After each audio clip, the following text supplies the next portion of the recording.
Ողջույն ձեզ սիրելի հեռուստադիտող բարեկամներ, այսօրվա մեր հաղորդումը նվիրված է ճրագալույցի պատարագին, զատկական խորհրդին, սակայն հակիրճ ձևով մենք պետք է ներկայացնենք ավագ շաբաթվա մասին, խորհրդի մասին, որպեսզի պարզ լինի, թե ինչու ենք մենք տոնում Սուրբ Զատիկը եւ իր մեջ ինչ խորհուրդ է ամփոփում։ Նախ ավագության մասին, եթե խոսք լինի, պետք է անպայման մենք հիշենք եւ հասկանանք, որ Աստված ինչ որ կարգել է այս երկրում, նույնիսկ տիեզերքում գոյություն ունի ավագություն։ Նույնիսկ հրեշտակած դասի մեջ կան հրեշտակապետեր։ Եվ մարդկային ցեղի դասակարգման մեջ նույնպես կան ավագներ, ասենք ավագ վարպետներ, դասարաններում մենք միշտ ունեցել ենք ավագներ, սպորտային, ասենք խմբերի մեջ կան ավագներ։ Մի խոսքով ավագը տարբերվել է միշտ յուրաքանչյուր բնակավարում։ Նույնպես ավագ շաբաթը իրեն խորհրդաբանությամբ տարբերվում է տարվա մյուս շաբաթներից։ Եվ հակիրճ ներկայացնենք ավագ շաբաթվա խորհուրդը եւ խոստանում ենք, որ մեր որևէ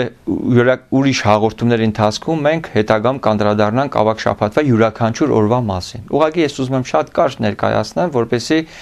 ճրագալույցի մասին խոսելուց մեզ պարզ լինի, թե ինչու ենք մենք ճրագալույցը տոնում զատկական եւ ինչու ենք մենք զատիկը տոնում։ Ընդհանրապես ինչ խորհուրդ կա այս զատկական խորհրդի մեջ։ Նախ ինչու է կոչվում այս շաբաթը ավագ։ Ասեմ, որ հայրերը ասում են, որ 4 կարևոր խորհուրդներ է ամփոփում իր մեջ, ասենք ավագ շաբաթը։ Նախ սկսվում է մեծ պակը 40-օրական պակը ավարտվում է Ղազարոսի հարությամբ, որի անմիջապես հաջորդում է ավագ շաբաթը իրեն 8 օրերով։ Եվ ասեմ, որ այս 8 օրի մեջ առաջինը խորհրդով պարունակում է աշխարհի արարման 7 օրերը եւ 8-րդ օրը, որը վերաբերվում է վաղճանին։ Երկրորդը իր մեջ ամփոփում է այս կյանքի 7 խորհուրդները։ Եվ երրորդ նաև այս շաբաթը իր մեջ ամփոփում է Քրիստոս Տիրոջ չարչարանքները եւ վերջապես 4-րդ կարևոր խորհուրդը, որով մենք իր մեջ պարունակում է աշխարհի կատարածը։ Այսինքն վաղճանը թե ինչ է կատարվելու վերջապես աշխարհի կատարածին։ Ինչ փոփոխություններ պետք է տեղ ունենան, հարություն եւ այլն, որի մասին խոսենք քիչ հետո։ Ինչպես ես ասացի, շատ հագիշ պետք է ներկայացնեմ օրերի մասին, ավագ երկուշաբթին վերաբերվում է թզենու առակին, որովհետև Տերը Երուսաղեմ մտնելուց առաջ անիծում է թզենուն, չնայած որ պտուղ չուներ, մարտ ամիսներ, սակայն անիծում է։ Դա ինչ խորհուրդ կա, այս խորհուրդը մենք պետք է սովորենք։ Եվ եկեղեցին սովորեցնում է, որ թզենուն անիծեց, ցույց տվեց հրյա ազգին, որոնք անպտուղ գտնվեցին եւ չկարողացան ճիշտ ընդունել Տիրոջը եւ չկարողացան այնպես ընդունել, որպեսզի իրենք պտուղ տային։ Քանի որ մարգարեներ ուղարկվեցին, մեծ մարդիկ, իմաստուններ, որոնք պատրաստեցին ճանապարհը, խրատեցին, որ Տերն է գալու է, պետք է դիմավորեն, սակայն նրանք իրենց չարություններով կուրացան, իրենց հպարտությամբ չկարողացան ճիշտ քննել, հասկանալ եւ չկարողացան Տիրոջը ընդունել որպես իրոք Աստված։ Այդ իսկ պատճառով անիծելով ասաց, որ պտուղ չի տա եւ այդպես հрьяաները մնացին անպտուղ մինչեւ երկրորդ կատարածը։ Այնուհետև գալիս է 10 ավագ երեքշաբթին 10 կույսերի առակն է, որտեղ ցույց է տալիս, թե ինչպես 5 իմաստունները ճրագները վար կարողանում են Տիրոջը դիմավորել եւ իրենց յուղը հերիք է անում եւ 5 հիմարները, որոնք քնի մեջ էին, արթնանում են, բայց յուղ չեն ունենում, որպեսզի Տիրոջը դիմավորեն։ Շատ հակիրճ ասեմ, այսինքն այն մարդիկ, ովքեր որ այս կյանքում ապրում են Քրիստոսի լույսով, ողորմությամբ, նրանք անպայման կդիմավորեն Տիրոջը եւ Տերը նրանց ընդառաջ կգնա։ Իսկ հիմար կույսերը այն մարդիկ, ովքեր որ թեկուզ գտնում են քրիստոնեությունը, բայց հետագայում չեն կարողանում առաջնորդվել իրենց ծուլության պատճառով, չարության պատճառով, ողորմություններ չեն կատարում, եկեղեցի չեն հաճախում, չեն կարողանում քրիստոնեվայել կյանքով ապրել, որոշ թեթև նեղություններից շուտ գայթակղվում են, նման մարդիկ պատրաստ չեն լինելու Տիրոջը դիմավորելու եւ հավիտենական կորուստի կարժանանան։ Այսինքն մեզ արթնության կոչի են հրավիրում բարի գործերի, որին հաջորդում է ավագ չորեքշաբթին։ Ավագ չորեքշաբթին դարձյալ շատ մեծ խորհուրդներ կա, ուղղակի ես ուզում եմ հիշեցնել, որ չորեքշաբթի օրն էր պտուղի ուտելու օրը։ Չորեքշաբթի օրը անհնազանդ գտնվեցին, այդ պատճառով չորեքշաբթի օրը Տերը մատնվեց, որպես երկրորդ Ադամ։ Եվ այդտեղից սկսվեց չարչարանքները հիմնական մատնություն, որովհետև այդ օրն էր, որ դրախտի կորցնելու, ասենք, սկիզբը դրվեց։ Եվ ավագ հինգշաբթին, որը հաջորդում է ավագ չորեքշաբթին, խորհրդով դա զատկական տոնի խորհուրդն է, հին զատիկն են տոնում, Տերը տոնում է հին զատիկը առաքյալների հետ, որի միջոցով փոխարինում է նորին։ Այսինքն այդ օրն է, որ մեր տալիս է վերնատան մեջ իրեն մարմինը հացի կերպարանքով եւ գինին իրեն արյունն է դարձնում եւ ասում է կերեք սա է մարմինիմ եւ արփեք իսմանե սա է արյունիմ։ Այսինքն իրեն մարմինը եւ արյունը տալիս է մեզ փրկություն եւ ցույց է տալիս իր անսահման սերը մարդկային ցեղի նկատմամբ, որը մենք պետք է գիտակցենք եւ խոնարհաբար մենք էլ նույնպես կարողանանք մենք մեր անձերը զոհաբերել Աստծո համար, քանի որ Աստված ինքը զոհաբերվեց ավագ հինգշաբթի օրը։ Ասեմ, որ հինգշաբթի օր երեկոյան սկսվում է չարչարանքների շղթան, խավարում, պետք է բոլորս մասնակցենք, որպեսզի մենք նույնպես մասնակից լինենք Տիրոջ չարչարանքներին, որպեսզի նաև փառքին հաղորդակից լինենք իրեն հայտնվելու օրը։ Եվ ուրբաթ օրը գիտեք արդեն խաչելություն, դարձյալ այդ չարչարանքները եւ որին հաջորդում է ավագ շաբաթը մենք սկսում ենք Սուրբ Պատարագով, երեկոյան, ճրագալույցի պատարագով։ Մեր եկեղեցին երկու ճրագալույցի պատարագ ունի, մեկ Սուրբ Ծննդյան եւ Սուրբ Զատիկին։ Որպեսզի ես բացատրեմ, թե ինչու ենք մենք երեկոյան տոնում, մենք ինչու ենք սկսում շաբաթ երեկոյան, նախ պետք է ես նաեւ Զատիկի մասին որոշ խորհուրդներ ասեմ, որպեսզի պարզ լինի զատկական խորհրդի իմաստը, որից հետո ես կբացատրեմ, թե ինչու ենք մենք ճրագալույցով սկսում մեր Սուրբ Զատիկը։ Հարության խորհուրդը մեծապատիվ է ու հրաշալի, քանզի գլուխն է բոլոր տնօրինական խորհուրդների։ Անժամանակ որդին, փառքերի լույսը եւ հոր էության նկարագիրը, անճարելի ու անհասանելի բանն Աստված, ով իր անսկիզբ էությամբ ի սկզբանե հոր մոտ էր եւ համագոյ է Սուրբ Հոգուն, կամեցավ գտնել կորսվածներին, ժողովել ցրվածներին, դարձի բերել մոլորվածներին, կանգնեցնել գլորվածներին եւ օտարացածներին վերընծայել փառքի հորը։ Այդ պատճառով քաչ հովիվը իր բոլորված ոչխարների համար իր անձը տվեց։ Նախ քրիստոնեության ամբողջ խորհուրդները հիմնված է ասեմ զատկական խորհրդի վրա, որովհետեւ զատկական խորհուրդով է, Տիրոջ հարությունով է, որ վերստին մենք ստանում ենք հավիտենական կյանքը։ Այսինքն այս ամբողջ տիեզերքի այդ մահը, որ մենք ժառանգել ենք արքայությունում, մենք մահ ենք ժառանգել վաստակել, Տիրոջ այս հարությունով պարտվում է, մահը ջնջվում է, մահը եւ Աստծո մենք ստանում ենք վերստին հավիտենական կյանք։ Ես մի քիչ ուզում եմ ավելի արմատից խոսել արարչագործությունից, որովհետև ինձ շատ են այս հարցերը տալիս մահվան մասին, որի լուծումը պատասխանը մենք ստանում ենք Սուրբ Զատիկի խորհրդի մեջ ենք գտնում այս հիմնական պատասխանները։ Նախ յուրաքանչյուր մարդ պետք է հարց տա, եթե Աստված մեր հայրն է, չէ՞ որ մենք հայրերի ընթացքը տերունական աղոթք է, մենք Տիրոջը դիմում ենք որպես հայր, չէ՞ ասում ենք հայր մեր, որ երկինքսս։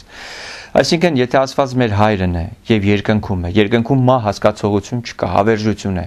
եւ մենք նրա որդիներն ենք, ինչու ենք մենք մահանում, ինչու ենք մենք մահկանացու։ Այս հարցն է, որ դուք պետք է տաք եւ այս հարցի պատասխանն է, որ մենք ստանում ենք Տիրոջ զատկական խորհրդի ընթացքում, Տիրոջ հարության։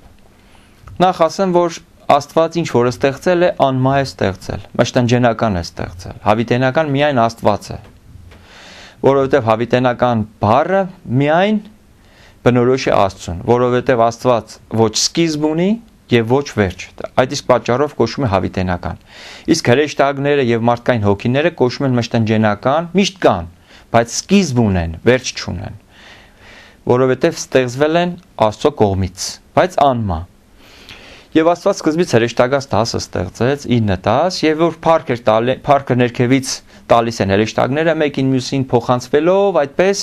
վերին 10-ի հրեշտակը փառքը փոխանցում էր Սուրբ Երրորդությանը։ Բայց գալիս է մի բան, որ վերին 10-ի հրեշտակներից հպարտանում են եւ փառք իրենց են պահում, ուզում են իրենց աթոռը դնել Աստծո աթոռին հավասար եւ իրենց Աստված հռչակել։ Այստեղ է որ Աստված բարգանում է, անիծում եւ նման կերպ մտածող հրեշտակները թափվում են եւ դառնում են չարեր։ Այսօր օդի մեջ են թափված նրանք։ Եվ Աստված նրանց տեղը լրացնելու համար ստեղծում է մարդուն, հողեղեն մարդուն։ Երկրից վերցնելով հողը, տալիս է հոգի կենդանի, ստեղծում է կատարյալ իրեն պատկերով, 7-նարպյա շնորներով, որպես թագավոր եւ դնում է Եդեմական դրախտում։ Սակայն նույնպես պատվիրան է դնում, որ դրախտի բոլոր վայելքներից կվայելեք, բայց գիտությամբ արվո ծառից չուտեք, որ օրը կերակ կմահանաք։ Չարը նախանձից օծի միջոցով կարողանում է պատվիրանազանց անել, այսինքն գիտությամբ արվո ծառից ուտել է տալիս եւ անհնազանդության պատճառով Ադամը ընկնում է Տիրոջ դադաստանի տակ, անեծքի տակ։ Եվ Տերը ինչ է ասում։ Ասում է հողեիր եւ հողին դառնաս, այսինքն մահ է ժառանգում։ Ադամը այդ պահից դառնում է մահկանացու։ Դրախտից արտաքսելով այս երկիրը, որը ըստ Աստվածաշնչյան գրերի, սա կենդանիների մասներ, բաժիններ, հավասարվում է անբան անասուններին եւ ասում է քրդինքով կուտես քո հացդ, մինչեւ որ հետ վերադառնաս։ Եվ չկար մեկը, որ փրկեր մեզ այդ անեծքից, այդ մահից, եւ մարդը դարձավ մահկանացու եւ մահանալուց հետո հոգին գնում էր դժոխք մինչև Քրիստոս եւ չկար որ մեկը փրկեր, ոչ մարգարեներ եւ ոչ որևէ իմաստուն չկարողացան մեզ ազատել այդ մահից։ Մինչև որ ինքը Աստված գալով գալիս մահանում է եւ հարություն է առնում եւ այդ մահը մեզանից վերցնում է։ Սա է հիմնական խորհուրդը հարության, որ Տերը մահանալով եւ հարություն առնելով մեզանից մեր վրայից վերցնում է այն անեծքը, որը ինքն էր տվել։ Եվ պետք է շատ ուրախ լինենք, որ մենք ազատվել ենք այդ մահից։ Մի քիչ ավելի մանր բացատրեմ, որպեսզի ավելի պարզ լինի ձեզ։ Ադամից այդ անեծքից հետո, Ադամից մինչև Հովհաննես Մկրտիչ բոլորը դժոխք էին իջնում։ Եվ վերջին մարդը, որ դժոխք է իջել, դա Հովհաննես Մկրտիչն է, որ Հերովդես արքայի կողմից գլխատվելուց հետո հոգով իջնում եւ ավետիս է տանում բանդարգված հոգիներին եւ գիտենք որ 7 անուն ենք մենք կնքել Հովհաննես Մկրտչին մեր եկեղեցին, որոնցից մեկը ավետիսն է, այսինքն ավետիս է տանում, ասում է հոգիներ ուրախացեք, որ փրկիչն է գալիս։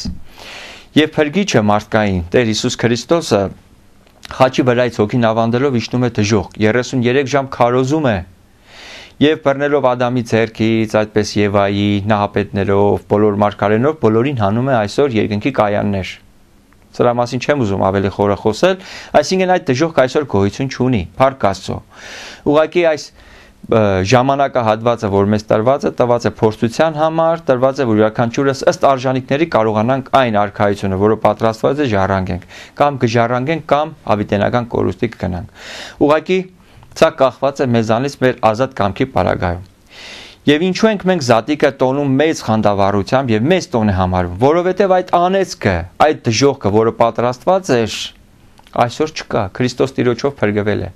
Եվ Քրիստոս Տիրոջով մենք ստացել ենք հավիտենական կյանք։ Այսօր մենք այս աշխարհը թողնելով հոգիներով, նորից եմ կրկնում, բարձրանում ենք երկնքի կայաններ եւ երկրորդ գալստյանը Տիրոջ հետ կիջնենք, հարություն կառնենք, ըստ մեր գործերի նորոգված կկանգնենք եւ կժառանգենք երկնքի արքայությունը, ըստ յուրաքանչյուրս մեր արժանինքների։ Ուրեմն, եթե մենք հասկանանք այս խորհրդի մեծությունը, ապա պետք է մենք մեծ խանդավառությամբ կանք եկեղեցի եւ տոնենք։ Այս խորհուրդով է, որ քրիստոնյա մարդը իրեն միջից պետք է իսպար վերացնի մահ հասկացողությունը։ Ես իմ քարոզներում ժողովրդի հետ շփվելուց բազմից եմ ասում, որ քրիստոնյա մարդը պետք է իրեն մեջից մահը հանի։ Քրիստոնյան ննջում է, քրիստոնյա մարդը չի մահանում։ Այսինքն Քրիստոսով մենք ստացել ենք վերստին հավիտենական կյանք։ Ուղղակի սա ժամանակավոր բաժանում է։ Եվ քրիստոնեության ամբողջ վարդապետությունը ըստ Պողոս առաքյալի հիմնված է հարության գաղափարի վրա։ Պողոս առաքյալը ինչ է ասում։ ասում է եթե հարություն չկա, էլ ինչու ենք քարոզում։ Ուտենք, խմենք, վաղը պետք է մահանանք։ Եվ յուրաքանչյուր մարդ, նաև Պողոս առաքյալն ասում, եթե կարճած է միայն այս կյանքից, վերջո կդառնա ողորմելի։ Ինչու։ Եթե ես իմ օրինակս վերցնեմ, եթե ես մտածեմ հարություն չկա, ինչպես պետք է մտածեմ։ Ասեմ, դե եթե ես մեկ կյանքն է տրված, ուտեմ, խմեմ, հաճույքներից վայելեմ, վաղը կմահանամ։ Ովքեր այսպես են մտածում, նրանք չարաչար սխալվում են։ Նրանք ուշ թե շուտ կդառնան ողորմելի։ Նրանք կթուլանան, թագավոր լինի կդառնա տկար։ Կդառնա յուրաքանչյուր սովորական մարդը կդառնա վախկոտ, թուլամորթ, մայից կվախենա, բայց այդպես չի սովորեցնում մեզ Տերը։ Ավետարանում ասում է, որ այս կյանքը տրված է, որպեսզի դուք կարողանաք հավիտենական կյանքը ժառանգել։ Եվ սկիզբը ինչպես է ասում, ապաշխարեցեք զիվմերձյալը երկնքի արքայությունը։ Այսինքն մենք պետք է այս ապաշխարությունը հենց դրա համար էր, որպեսզի մենք մաքրվենք եւ մաքրվելով դուրս գանք դեպի երկնքի արքայություն։ Դե զատիկի մասին ասեմ, որ զատիկ նշանակում է զատել, հեռանալ մեղքերից, նաև անցարան է նշանակում, ինչպես որ հինուխտի մեջ զատիկը տոնեցին Մովսեսը եւ կարմիր ծովով անցան այդ անցարանով եւ ավիտյաց երկիրը ժառանգեցին, նույնպես Քրիստոս Տերը 5 շաբթի օրը զատիկը տոնեց, հին զատիկներ տոնեցին, որով պետք է հիմք տրվեր նոր զատիկին։ Այսինքն Տերը անցարանը բացեց երկրից երկինք եւ զատիկի միջոցով է այս խորհրդի միջոցով է որ մենք ճանապարհ ունենք դեպի երկինք տեղափոխվելու։ Դրա համար պետք է բոլորս ուրախ լինենք, տոնենք եւ երբեք չմտածենք, ասենք թե մահանալու մասին, որովհետեւ մարդիկ մահանալը մեռելոց օրը մի քիչ այլ կերպ են հասկանում, ովքեր որ քրիստոնեության մասին ասենք պատկերացում չունեն։ Քրիստոնյա մարդը մահը պետք է մոռանա,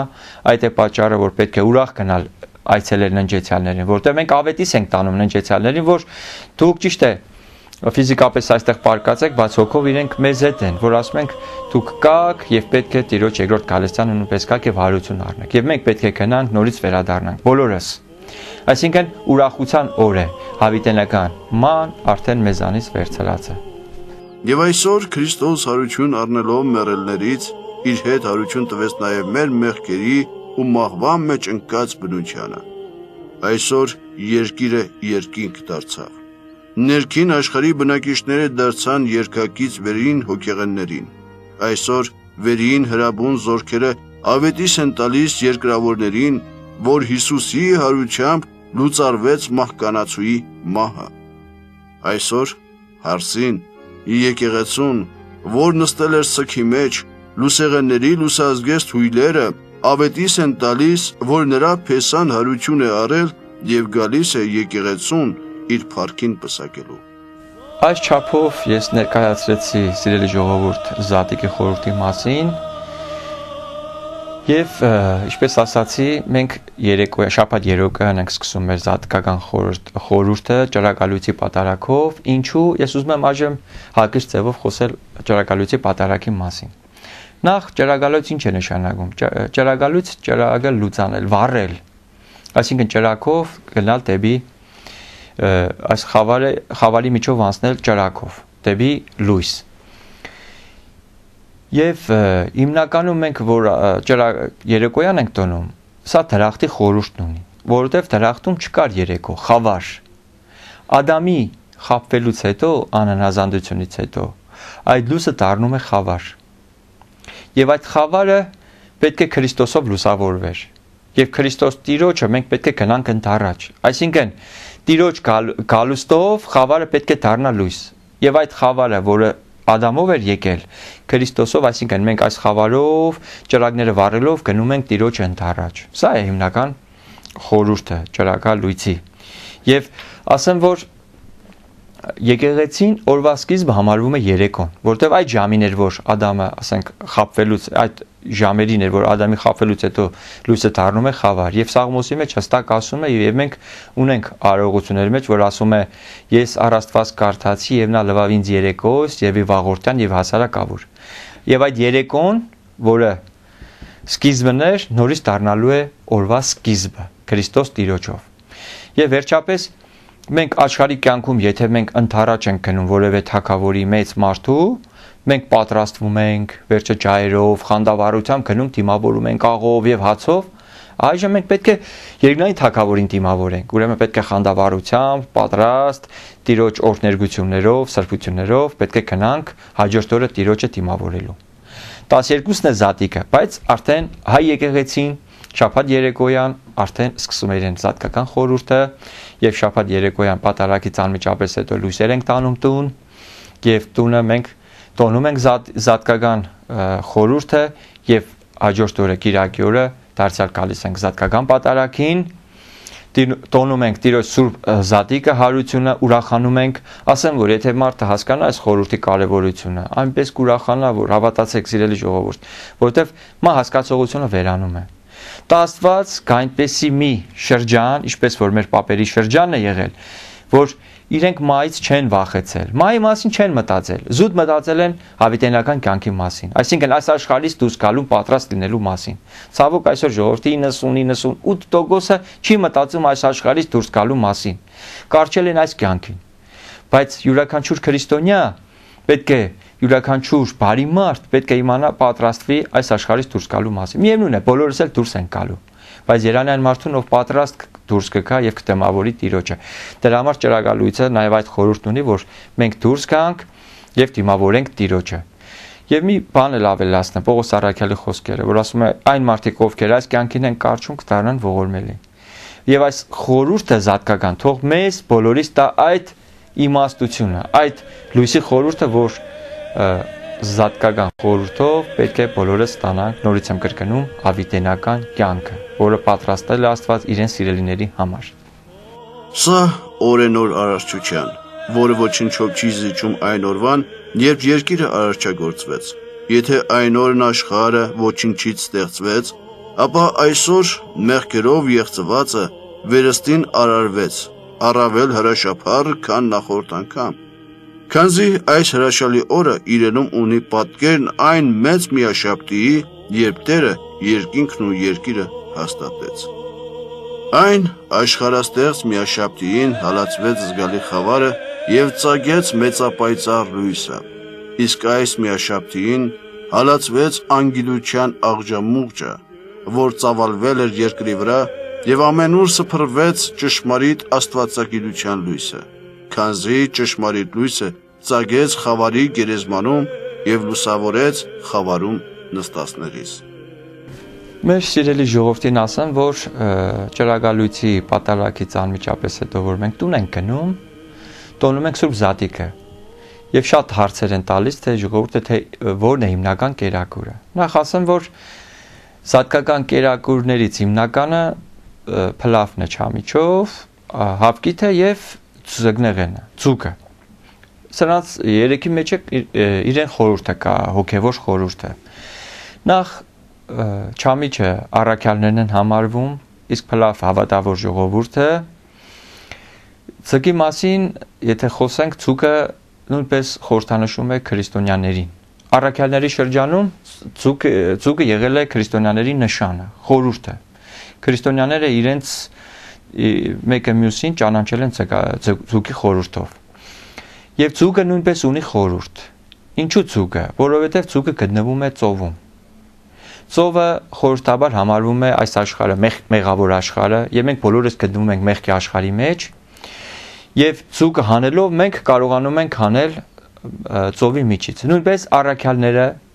որոնք ցգնորս էին եւ ընտրվեցին առաքյալ, կարողացան մարդկանց այս մեղքի ծովից դուրս հանելով Քրիստոս Տիրոջով։ Սա է խորհուրդներից մեկը։ Երկրորդ ձուկը նաև ունի շունչի խորհուրդը։ Մենք ստեղծված ենք հոգուց, մարմնից եւ ունենք շունչ։ Եթե ուտում ենք մարմնի համար է, եթե պաս ենք պահում հոգու համար է, իսկ շունչին պատիվ տալու համար այսօր է նավակատիկ տոներին ենք պատիվ տալիս ձուկի խորհուրդով։ Քանի որ ձուկը հանելով ջրի միջից օդի շունչի պատճառով նա սատակում է։ Եվ նաև այս խորհուրդը կա, որ ձուկ ենք տենում։ Եվ նաև ասեմ, որ միս չի կարելի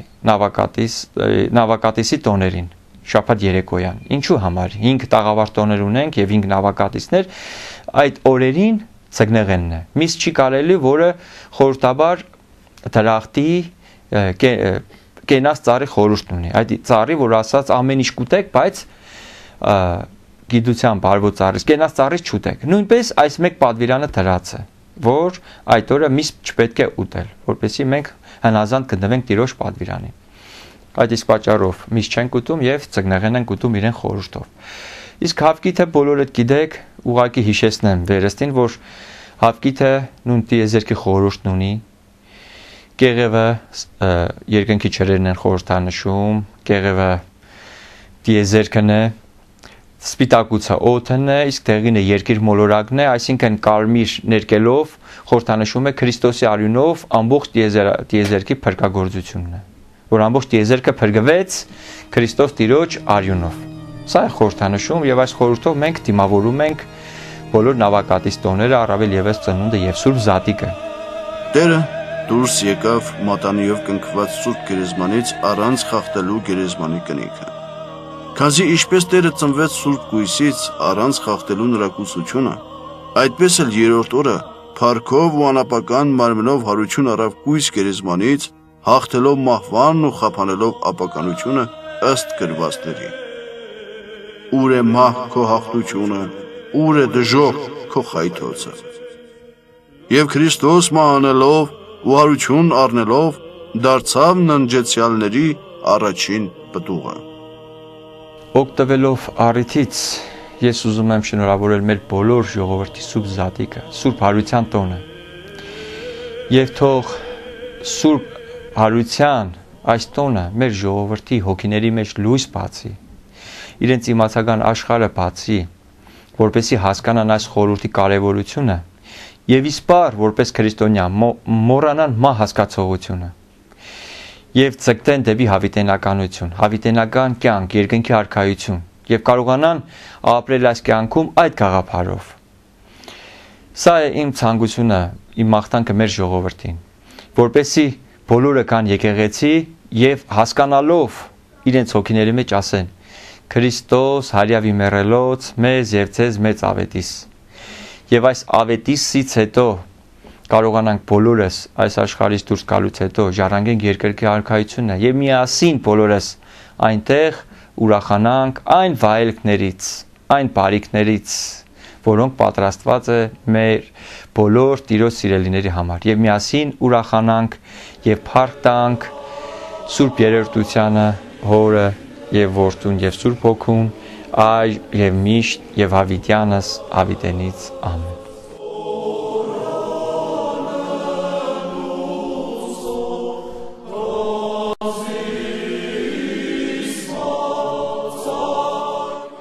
Դեպի տաճար հաղորդաշարի ստեղծագործական խումբը իր երախտագիտությունն է հայտնում քաղաքապետ Վարդան Ղուկասյանին հաղորդաշարը հովանավորելու համար։